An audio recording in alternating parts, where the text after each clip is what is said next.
so now we're going to do the car specific part of this orientation, and this of course is the Z51 3LT convertible. And so I'm going to walk you through some of the features of the car and some of the buttons and controls, and then I'm going to talk a little bit about specific things regarding this car, like the lift button and shifting and that kind of stuff. So let's start with the two trunks. This of course is a mid-engine Corvette, so there's a trunk in the back and there's a front in the front. And there's a couple ways to open them. There's buttons on the key fob, there's buttons in the door, and then on the outside you just reach down here, feel for the rubber piece, and then that pops the front trunk. See, that goes down pretty deep. It's got some good pockets and stuff you can, and then if you need to put windshield washer fluid in, that's where you do that.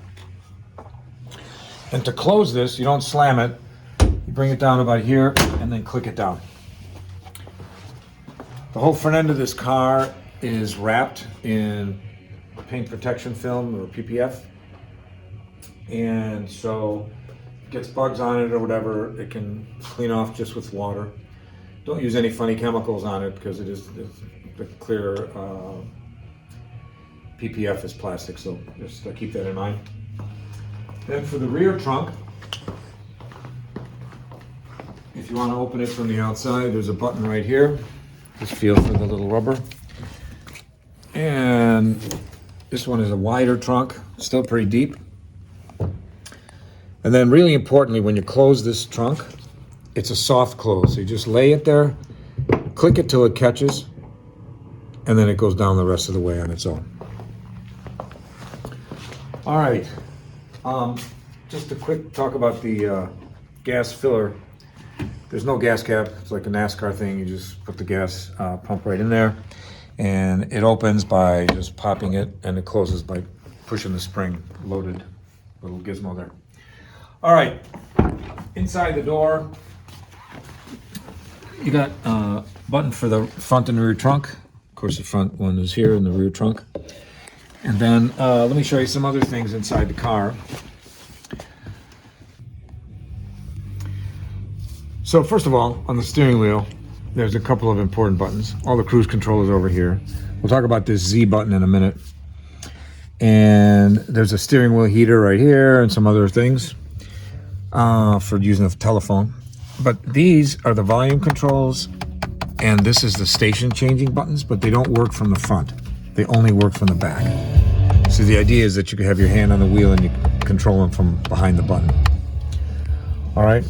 Over here in the center console are three pretty important buttons. The middle button is the lift button. And so when you hit that button, it automatically lifts the car. That's this one here. And it'll tell you on the screen, it'll show you a little image of a car with an arrow, and it'll say vehicle lifted. Use this button every time you're coming up to a speed bump or a steep driveway or anything like that. Just go ahead and hit the button. You can hit the button while you're rolling, and once you hit about 45 miles an hour, the car will come down automatically anyway.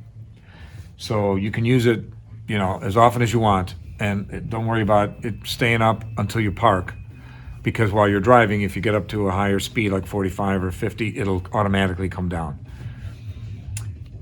And the button to the right of that is the camera button. I don't have the car running, so I'll hit this button here instead. But basically, once you hit the camera button, you have an option of 4 different cameras. You have a rear, wide and narrow angle. You've got a front with 2 corner angles, or just the aerial view. And then you can add or remove the little parking guidelines. I like to leave them on. They're very helpful when you turn. It kind of directs you, and it gives you red lines as to when you're getting close to things. But what's great about this is when you're parking, this is the nose of the car right here. And as you're pulling up, you can see the parking block. And so it's extremely helpful. And that's this button on the right. Okay, this whole line of buttons, as cool as it looks, as much as it looks like a race car or an airplane, these are all basically for temperature controls. So in the center is the fan switch, up and down. And then most of what's above there is for the driver's side. Most of what's below there is for the passenger side. The car has seat heaters, seat air conditioning. The sync button means that whatever you do on the driver's side also applies to the whole rest of the car. Then here in the middle, you've got your selections as to where the air is pointing. AC button and the recirculation. Down here is the temperature control for this passenger side, and this is the temperature control for the driver's side. Again, if you have the sync button hit, then whatever you do up here controls the whole car. So that's really all that this row of buttons is doing. Let's talk about the shift buttons. Park is a button that you press. Neutral is a button that you press. And then manual on and off is a button that you press. Whereas reverse and drive are levers, right? So this manual button is what you hit when you want to be shifting the paddles yourself. But you first have to put it into drive to get the car moving, right, in gear. Once it's in drive, that's why it says auto here. On the screen, it'll show you a big letter D and the gear you're in. Once you hit manual, the screen will flip and it'll have the gear you're in a large number with a tiny little letter M, just to remind you that you're in manual and that you have to shift.